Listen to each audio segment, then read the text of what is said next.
Have you ever felt like you're just going through the motions? Like you wake up, get through the day, go to bed, and do it all over again without really feeling anything? You're not necessarily unhappy, but you're not happy either. Life just feels flat. That's survival mode. It's when your brain is stuck in a loop of just trying to get through the day rather than actually experiencing it. Picture this. You're driving home from work, but when you pull into the driveway, you realize you don't even remember the drive. You were on autopilot, lost in thought, just trying to get home. The same thing happens in life. Days, weeks, even years can go by when you're just existing, but not really living. Welcome back to another Broken Podcast. I'm Nick Taylor. Survival mode has practically been my state of existence for a huge chunk of my life. I have a certain scenario I can pinpoint for myself that led to over a decade of operating at this limited capacity. I did not have a conventional trip home from a combat zone. With just a month left in country, my wife was attacked back at home. I received a Red Cross message right after getting back from a mission, packed up, and was back in Nashville International Airport in a little over 24 hours. There was no preparing myself for the crippling panic I would experience after walking off that plane. So many people, all moving around so quickly. So much noise that I couldn't even start to piece a thought together because I inherently felt the need to hear all the conversations. It was all just a wave of overstimulation, and I was left standing there, heart pounding, sweat pouring, fear overtaking me. I was completely frozen. A Vietnam vet saw me and recognized what was going on. He helped me get to the front of the airport and call my wife, as the unit had not sent someone to the airport to retrieve me, as I had been briefed prior to leaving Afghanistan. I had to wait for an hour, and it felt like a century until my wife actually got there. Fast forward through getting my family moved from where my wife had been attacked, I was sent back to Fort Hood, Texas to demobilize and get released from deployment status.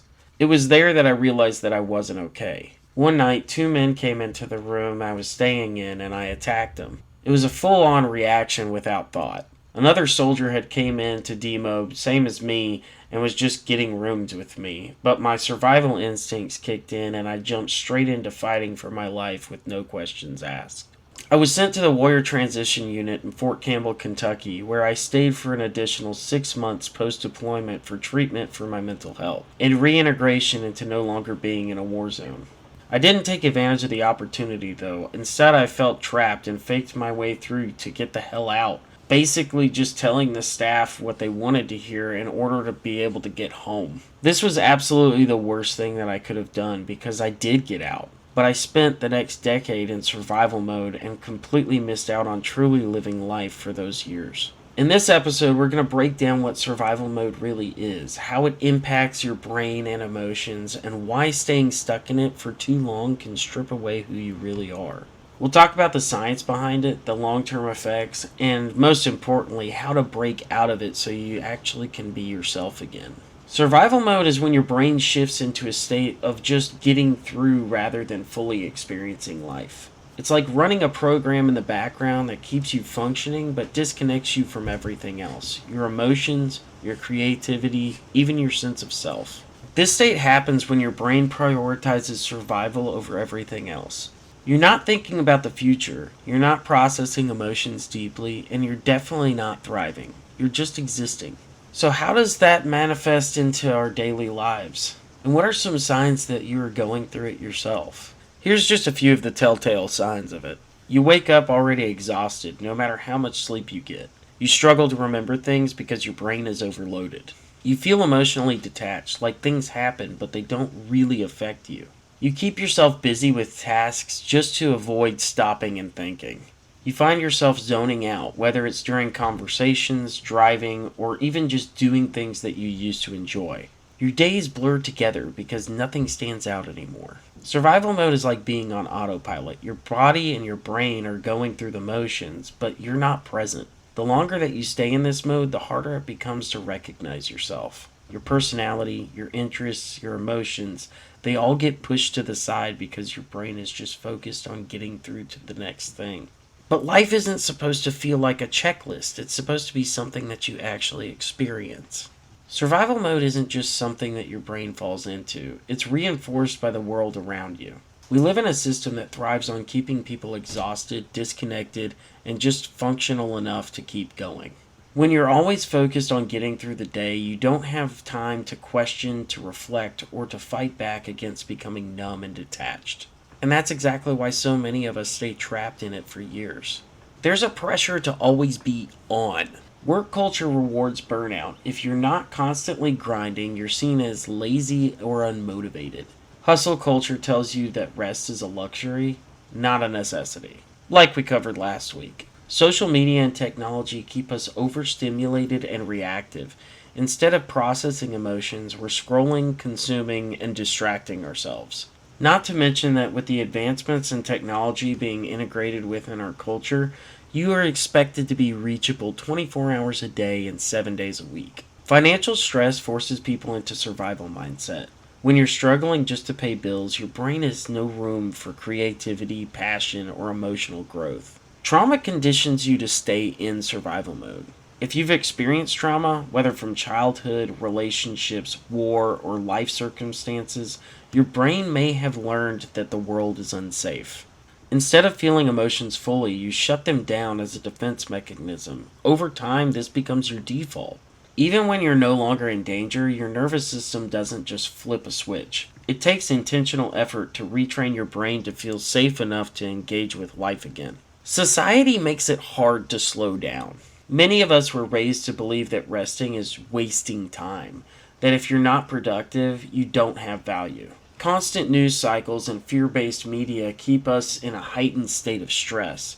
The world feels chaotic, so we stay on edge, waiting for the next crisis. When everyone around you is in survival mode too, it feels normal. We don't even question it anymore. We just accept that this is how life is supposed to be. This is actually one of the reasons it is so hard for veterans to break free from it. Recognizing that these external forces want to keep you stuck is the first step in pushing back. Survival mode isn't your fault, but breaking free from it is something you can reclaim. It starts with questioning the systems that keep you there, and giving yourself permission to step off the hamster wheel. Because once you realize that life is more than just making it through the day, you can start making the small shifts that bring you back to yourself. When you're stuck in survival mode, your brain isn't operating the way it should. Instead of balancing emotions, memory, and logical thinking, it's focused on one thing: keeping you alive. When your fight or flight response is activated, your amygdala, the part of the brain that's responsible for detecting threats, stays on high alert. It doesn't matter if the threat is a real emergency or just daily stress of life, your brain reacts the same way. The prefrontal cortex, which controls decision making, problem solving, and emotional regulation, starts to take a back seat. That's why you feel foggy, forgetful, and disconnected. Your brain is too busy trying to survive to process anything deeper. Your body keeps pumping out cortisol and adrenaline, which are great in short-term crisis, but terrible when they're never shutting off. Too much cortisol can shrink the hippocampus, which is the part of the brain that's responsible for memory and learning, and it'll weaken the connection between thoughts and emotions. So there are some chemical imbalances of survival mode. Cortisol and adrenaline, which I just mentioned, these stress hormones keep your body in a heightened state, leading to restlessness, anxiety, and exhaustion. Since your brain is focused on survival, it deprioritizes feel-good chemicals like dopamine and serotonin. That's why things that used to make you happy don't really hit the same anymore. It also disrupts your nervous system and gets it stuck in a loop of hyperarousal, like anxiety and panic. Or it'll shut down, like numbness and exhaustion. This is why people in survival mode often feel either constantly on edge or completely drained. Why does this lead us to autopilot behavior? Well, your brain isn't designed to stay in survival mode for long term. When it does, it starts cutting corners. It simplifies decision making, reduces emotional processing, and forms habits to keep energy use low. So some of the things that end up happening are: you stop engaging with the world deeply. You avoid emotions because they feel overwhelming. Your personality feels like it's fading. You're not growing or changing, you're just existing. Your brain is trying to protect you, but in the process, it keeps you from actually living your life. Because staying in survival mode for too long doesn't just make life feel dull, It actively wears down your mental health. So you'll end up experiencing things like anxiety and hypervigilance. When your brain stays in fight or flight mode, it's constantly scanning for danger. Even when there's no real threat, you feel on edge, irritable, and restless. Depression and emotional numbness can set in. Since your brain is deprioritized emotions in survival mode, you eventually stop feeling much of anything. It's not just sadness, it's the absence of all emotion. You might not even realize how numb you've become until someone asks, "Are you okay?" And you don't even know how to answer. Burnout and chronic fatigue will set in. Your body isn't built to run on stress 24/7. The constant flood of cortisol eventually burns you out mentally, emotionally, and physically. There are real physical effects of prolonged survival mode as well. It'll weaken your immune system. Your body prioritizes immediate survival over long term health, which makes you more susceptible to illness. There's a cardiovascular strain because constant stress keeps your heart rate and blood pressure elevated, increasing the risk of heart disease over time. Memory and focus issues is also something that you may experience because with the hippocampus under constant stress, it becomes harder to retain information and stay present. That's why people in survival mode often say that they feel like they're losing time or can't remember what they did yesterday. Losing yourself is what I perceive to be the scariest effect of survival mode, because the longer that you stay there, the more it erodes your sense of self. Your personality starts to feel distant. You stop engaging with hobbies, interests, or even deep conversations because your brain is too exhausted. Relationships will suffer. When you're emotionally detached, connections with loved ones feel shallow or even like a burden. You forget what makes you you. You don't dream, plan, or even think about the future because your brain is stuck in just getting through today. Survival mode is supposed to be temporary, and it definitely has a place when you need it. But when it becomes the default, it doesn't just steal your joy, it starts stealing you. So we have to look at ways that we can counteract that. The first step of breaking out of survival mode is re-engaging with your emotions. When you've felt numb for so long, feeling things again can be overwhelming, but it's necessary. You need to start small. Ask yourself throughout the day, what am I feeling right now? Even if the answer is just tired or frustrated, naming it helps reconnect your brain to your emotions. Journal or voice note your thoughts. If expressing emotions feels unfamiliar, writing them down or recording them can help you process in a low pressure way. Expose yourself to things that spark reaction. Music, movies, art, anything that stirs something inside of you. It doesn't matter if it's happiness, sadness, or nostalgia. The goal is to feel. When survival mode has you running on autopilot, breaking that cycle requires intentional action. Change up your routine, even small shifts like taking a different route to work, switching up your playlist, eating something new. Just do something to help you snap your brain out of repetitive patterns. Slow down. If life feels like it's rushing past you, pause. Take 5 minutes to drink your coffee without distractions. Watch the sunset. Listen to your surroundings. Engage in activities that require presence. Hobbies like drawing, playing music, cooking, or even just deep conversations help bring you back into the moment. We have to work on rebuilding a life that's more than just surviving. To shift from survival mode to actually living, you have to start making space for joy, even if it feels foreign at first. You have to prioritize rest, real rest, not just collapsing from exhaustion, but intentional downtime where your brain can reset. There's a reason that this has came up for 2 weeks in a row. It's extremely important. Reconnect with what makes you you. What did you love to do before survival mode took over? What activities, places, or people made you feel alive? Start reclaiming those pieces of yourself. Practice self-compassion. If you've been in survival mode for a long time, give yourself grace. It's not about flipping a switch. It's about slowly shifting back into being present, engaged, and human again. There's no way that you can break out of survival mode overnight. But every small step, every moment that you slow down, every feeling you acknowledge, every choice you make with intention pulls you closer to actually living again. Escaping survival mode isn't just as simple as deciding to be better. If it were, no one would be stuck in it. It's a process, slow, messy, and sometimes uncomfortable. At first, it might not even feel good. When you've been running on autopilot for so long, waking up to your emotions again can be overwhelming. But the longer that you commit to stepping out of survival mode, the more you'll remember what it feels like to actually live. The moment that you realize you're in survival mode is the moment that things start to change. You might not know what to do next, but noticing it is the huge first step. The goal isn't to make huge changes overnight. That just leads to more burnout. Instead, focus on interrupting autopilot in small ways. Start by asking yourself simple questions. When was the last time I felt something deeply? What's one thing I used to love but haven't done in a while? A huge part of breaking out is relearning how to feel. Survival mode numbs emotions, and coming out of it can make everything hit hard at first.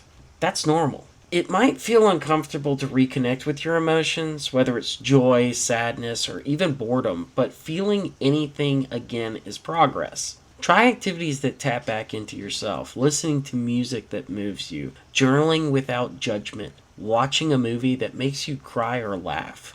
And we gotta find what makes life worth living again. Survival mode strips away your personality, your interests, your passions, even the way that you think. Part of breaking out of it is rediscovering you. Start saying yes to things that intrigue you, even if you don't feel ready. Go places you've never been. Try a hobby that you used to love. But do things within what is reasonable for where you're at. We have to step outside of our comfort zones, but don't want to take on too much too fast. Give yourself permission to experience joy without guilt. You never have to earn happiness.